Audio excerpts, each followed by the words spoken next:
بسم اللہ الرحمن الرحیم۔ بند نمبر 10، شکوہ از علامہ اقبال۔ علامہ اقبال کہتے ہیں اس بند میں کہ کون سی قوم فقط تیری طلبگار ہوئی اور تیرے لیے زحمت کش پیکار ہوئی، کہ اے اللہ ایسی قوم، کون سی قوم اس دنیا میں موجود ہے جس نے صرف تیری طلبگاری کی ہو، جس نے صرف تجھے چاہا ہو،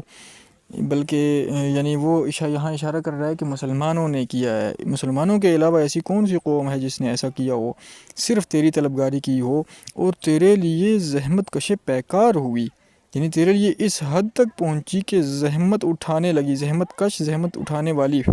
زحمت کش پیکار، پیکار کہتے ہیں جنگ کو، لڑائی کو، کہ لڑائی جیسی زحمت اٹھانے کا بھی جو ہے وہ ٹھان لیا، اس سے بھی نہ گھبرائی۔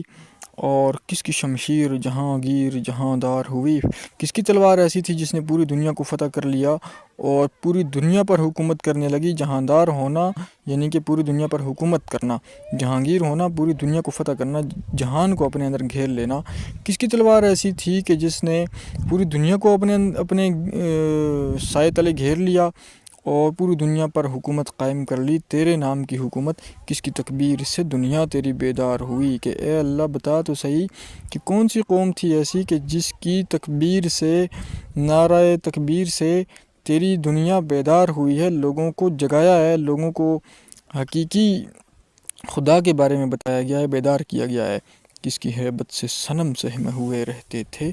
منہ کے بل گر کے هو اللہ احد کہتے تھے۔ ایسی کون سی قوم ہے کہ جس کی ہیبت سے، جس کے ڈر سے، جس کے خوف سے صنم یعنی بت بھی سہمے ہوئے رہتے تھے، کیونکہ اس سے پہلے بتوں کو سبق سکھا دیا گیا تھا، لہٰذا اب آئندہ آنے والے دور میں بت بھی جو ہے وہ سہمے ہوئے رہتے تھے۔ ان کو بھی ڈر لگتا تھا کہ کہیں ایسا نہ ہو کہ بھئی پھر کوئی مسلمان آ جائے اور پھر ہمارا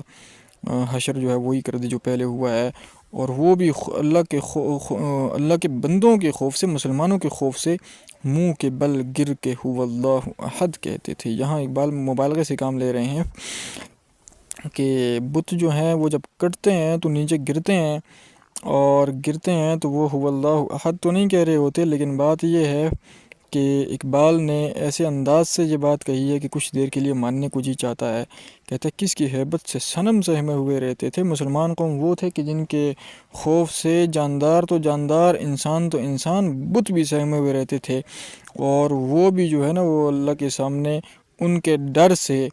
سجدہ کرنے کے لیے تیار ہو جاتے تھے اور کہتے تھے هو اللہ احد کا نعرہ لگا دیتے تھے کہ وہی اللہ ایک ہے۔